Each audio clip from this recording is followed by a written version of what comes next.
오늘 읽어본 책은 기똥찬 남매의 어쩌다 과학모험사.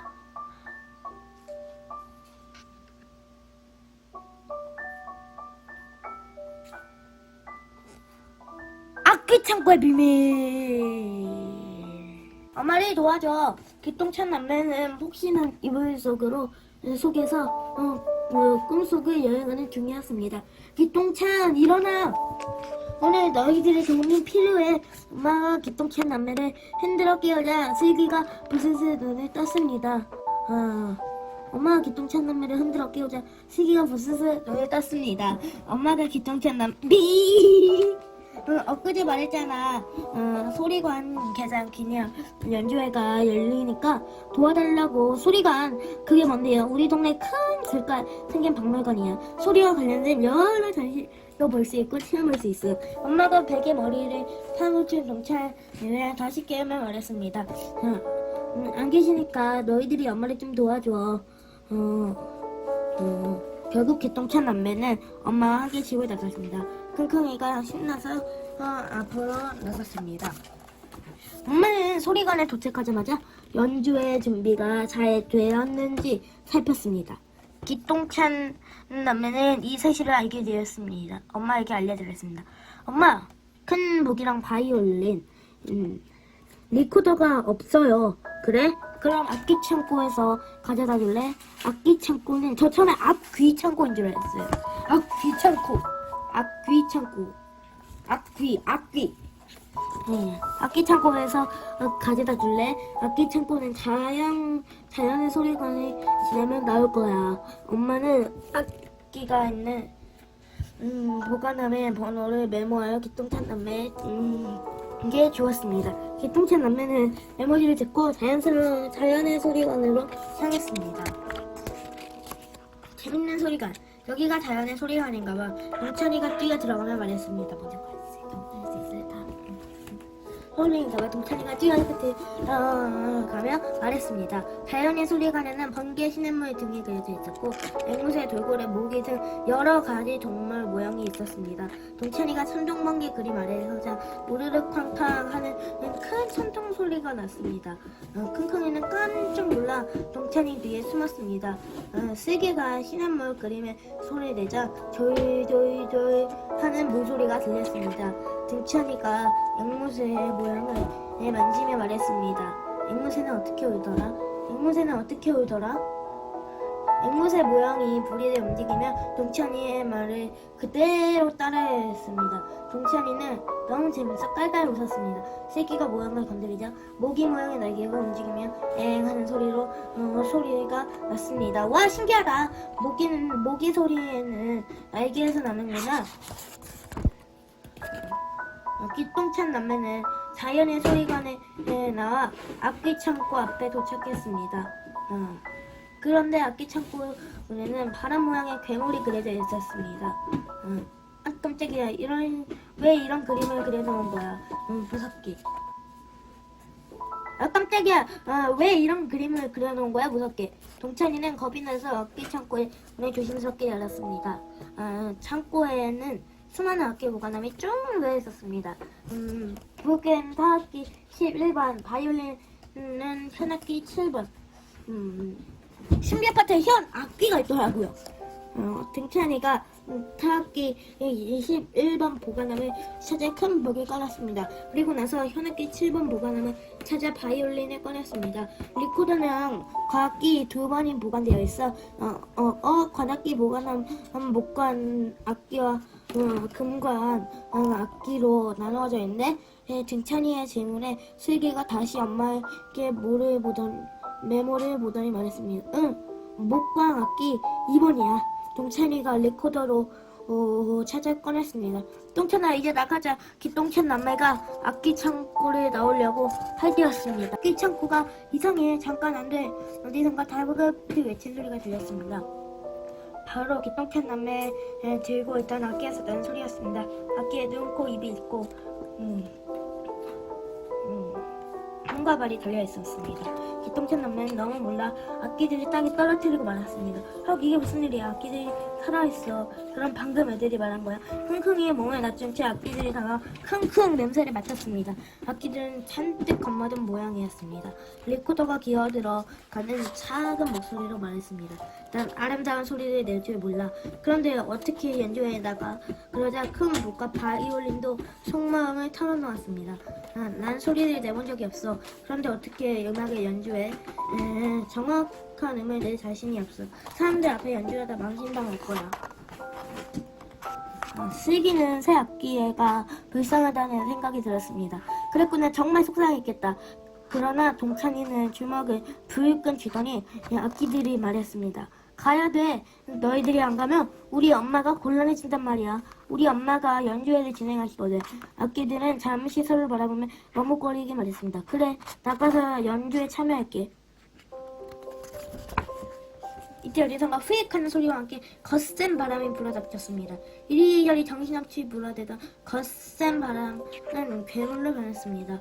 바로 악기 창고의 문에 그려져 있던 그 괴물이었습니다. 끌끌끌 들어올 때는 마음대로 들어와도 나갈 때는 마음대로 못 나가.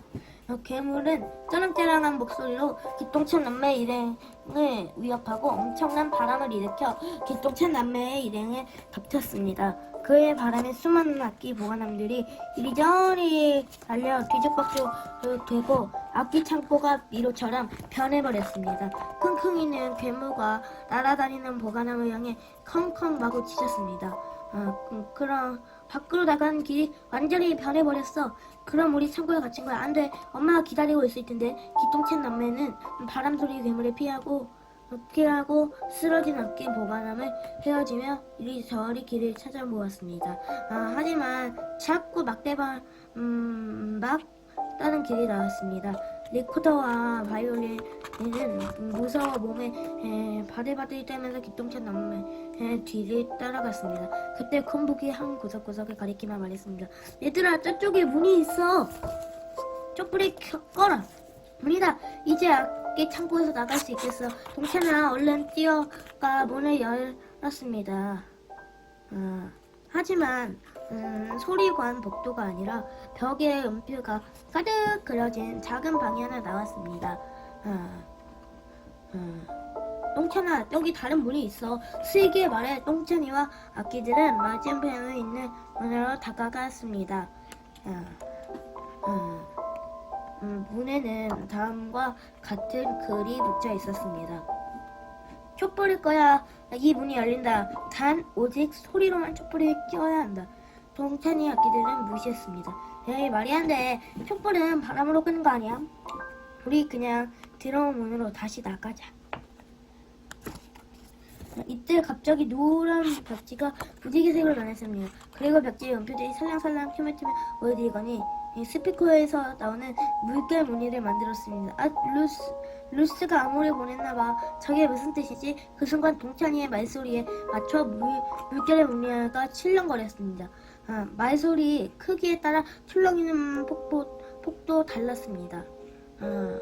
잠깐! 똥찬이가 말할 때마다 물결 무늬가 위아래로 움직여 어떤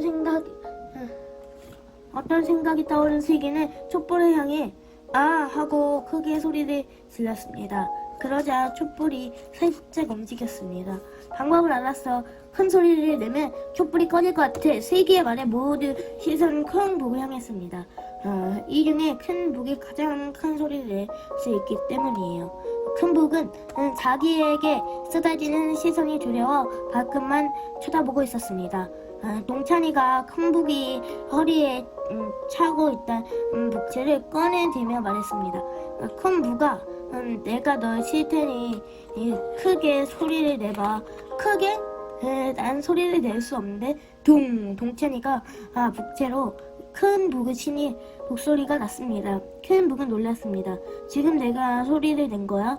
그럼 똥찬이와 내가 힘을 합하면 분명히 큰 소리가 날 거야.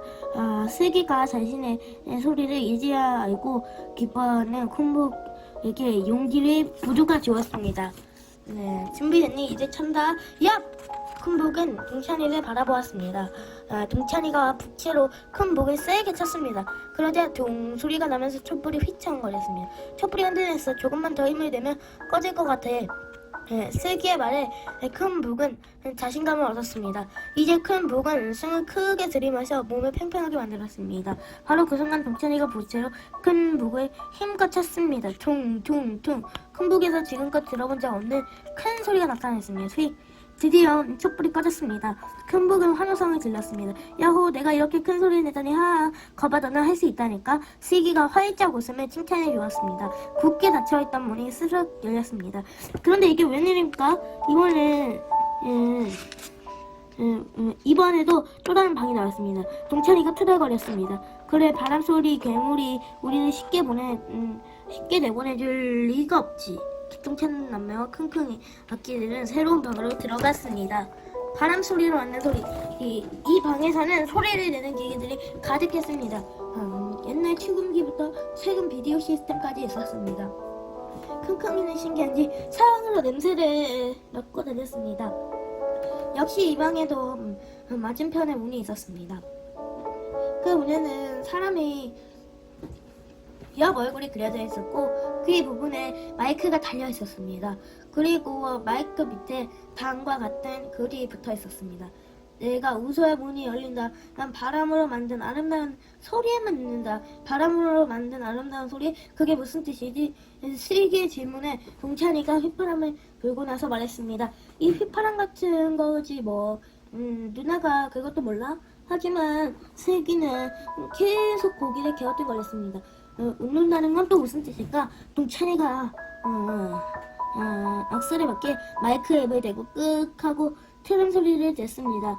그러자 문에 열린 입꼬리가 빗쪽 아래로 내려갔습니다. 이번에는 슬기가 마이크에 입을 대고 휘파람을 곱게 불었습니다. 그러자 문이 그려진 입꼬리가 살짝 웃었습니다. 아, 이제 알았어. 그런데 휘파람보다 더 아름다운 소리가 더 필요해. 그때 슬기의 눈에 리코더가 들어왔습니다. 맞아, 리코더는 입으로 바람을 불어 넣으면 소리를 내잖아. 하지만 난 아름다운 소리를 낼 줄 몰라. 내가 도와줄게. 아까 큰 북도 해냈잖아. 리코더는 망설이다 슬기의 말에 자신은 머리를 내밀었습니다. 슬기는 리코더의 머리에 훅을 하고 바람을 불어넣었습니다. 삐! 문에 그려진 얼굴의 입꼬리는 움직이지 않았습니다. 리코더는 너무 부끄러워 얼굴 색이 홍랑무 빛이 되었습니다. 거봐, 내 말이 맞잖아. 난 아름다운 소리를 못 내. 그때입니다. 구석에 놓여있는 치금기 나팔에서 부지개가 나오더니 벽에 리코더 영상이 생겼습니다. 또 루스의 안무다. 저 영상 좀 봐. 손가락이 리코더의 구멍을 막고 있어. 아까 구멍! 슬기는 얼른 손가락으로 리코더의 구멍 몇 개를 막고 리코더를 다시 불었습니다. 그러자 문에는 그려진 입꼬리가 살짝 올라갔습니다. 리코더야, 우리 포기하지 말고 계속 해보자. 얼굴이 환해진 리코더는 다시 힘을 냈습니다. 슬기가 리코더의 이 다른 구멍을 막을 때마다 리코더에는 다른 소리가 났습니다. 잠시 뒤 리코더는 슬기의 연주에 따라 아름다운 소리를 내기 시작했습니다. 킁킁이도 그 소리가 아름다운지 소리에 맞춰 꼬리를 흔들었습니다. 드디어 문에 그려진 옆얼굴이 한방 웃음을 지었습니다. 미야, 문이 열렸다. 동찬이가 외쳤습니다. 리코더도 신이나 흥겹게 춤을 추었기 때문입니다. 그러나 곧 실망이 이어졌습니다. 또 다른 방이 나왔기 때문이지요. 하지만 기똥찬 남매는 악기들을 씩씩하게 새로운 방으로 들어갔습니다. 줄을 가진 바이올린의 도전. 이 방의 벽에는 베토벤, 모차르트, 쇼팽 등 유명한 음악가의 초상화가 걸려 있었습니다. 맞은편 문에는 다음과 같은 글이 있었습니다. 줄을 이용하여 정확한 미음을 내야 문이 열린다. 내가 정확한 미음을 낼 수 있어. 자신감이 붙은 리코더가 미음을 내며 말했습니다. 하지만 문은 열리지 않았습니다. 글을 꼼꼼히 살펴본 슬기가 말했습니다. 줄을 이용해야 하는데. 그러자 모두 바이올린 쳐다봤습니다. 세 악기 중 유일하게 줄이 있었기 때문이지요. 내가 4개 줄이 있긴 하지만 난 정확히 미음을 내본 적이 없어. 난 바이올린이 화를 쭉 늘어뜨린 채 말했습니다. 그러자 시기가 바이올린의 옆구리에서 화력을 삐뜨며 말했습니다. 내가 도와줄게. 바이올린 너도 할 수 있어. 징. 시기가 활로 바이올린의 줄을 그어보았지만 낮고 이상한 소리가 날 뿐이었습니다. 이대로 가면 이 문을 열지 못할지도 모릅니다. 그때입니다. 벽에 붙은 음악과 초상화 액자 중 2개가 무지개 빛깔로 변했습니다. 그리고 그 초상화에서 음악가의 손이 나오더니 이 액자 사이에 생긴 줄이 서로잡아 당겨졌습니다. 그림에서 손이 나오고 있는 것을 콩콩이가 놀라 벽에 타고 오르며 짖었습니다. 우와 다행이다. 또 루스야. 똥찬이가 반가워. 루스 좀 그만 나오세요 이제. 시기를 쳐다보았습니다. 얼른 답을 찾으라고요. 저건 줄을 팽팽하게 하는 것 같은데 시기의 말에 똥찬이는 얼른 질감개를 감아 바이올린의 줄을 팽팽하게 했습니다. 그리고 활로 바이올린 줄을 그어보았습니다. 이번에는 제법 맑은 스토리가 났습니다. 드디어 바이올린 입에 미소가 번졌습니다. 좋아, 미음에 도전해볼게. 동찬이는 글씨가 다른 4개의 바이올린 중 맨 왼쪽 줄에 있는 활로 글을 보았습니다. 그 다음 줄 차례대로 그어보았습니다. 각각 다른 소리가 났습니다. 맨 오른쪽 줄에 그저 미음과 비슷한 음이 울렸습니다. 아까 리코더가 들려준 음과 비슷해. 동찬이와 바이올린이 마음을 모아 이렇게 저렇게 소리를 내보았습니다. 드디어 바이올린이 정확하고 아름다운 미음을 냈습니다. 문이 스르륵 열리기 시작했습니다. 바이올린이 감각하여 울먹였습니다. 내가 정확한 음을 냈어. 내가 해냈다고 축하해 바이올린. 자신감이 생긴 바이올린은 활짝 웃었습니다. 문이 다 열리자 드디어 소리가 목도가 보였습니다. 야호, 드디어 이상 악기 창고를 나간다. 다 함께 멋진 연주를 기똥찬 남매는 문 밖으로 나오자 어느새 악기들은 눈, 코, 입, 손, 발이 사라지고 평범한 악기로 변해 있었습니다. 뒤를 돌아보니 악기 창고에 바람 모양 괴물 그림도 사라져 있었습니다. 엄마가 악기를 가지고 연주회장에 들어 기똥찬 남매에게 말했습니다. 기똥찬 여태까지 어디서 뭐했어? 너희들이 하나도 안 나와서 악기를 만들러 갔나 했지. 기똥찬 남매는 피식 웃으며 엄마에게 큰 리코더 바이올린을 건넸습니다. 다음날 소리관 개장 기념 연주회가 열렸습니다. 수많은 감각 가운데 기똥찬 남매도 있었습니다. 무대 위에는 많은 악기들이 있었습니다. 무대 위에는 많은 악기들이 있었지만 기똥찬 남매 눈에는 큰 리코더 바이올린이 제일 먼저 눈에 들어왔습니다. 드디어 연주회가 시작되었습니다. 큰 리코더 바이올린은 솜씨가 좋은 연주리가 힘을 합해 아름다운 소리가 냈습니다. 큰 북의 깊은 소리가 가슴을 두드리고 리코더의 맑은 소리가 감동해 주었습니다. 해자란 바이올린의 이 소리는 아름다운 그 자체였습니다. 그때입니다. 큰 리코더 바이올린이 기똥찬 남매를 향하여 윙크를 했습니다. 기똥찬 남매는 빙긋 웃어주었습니다.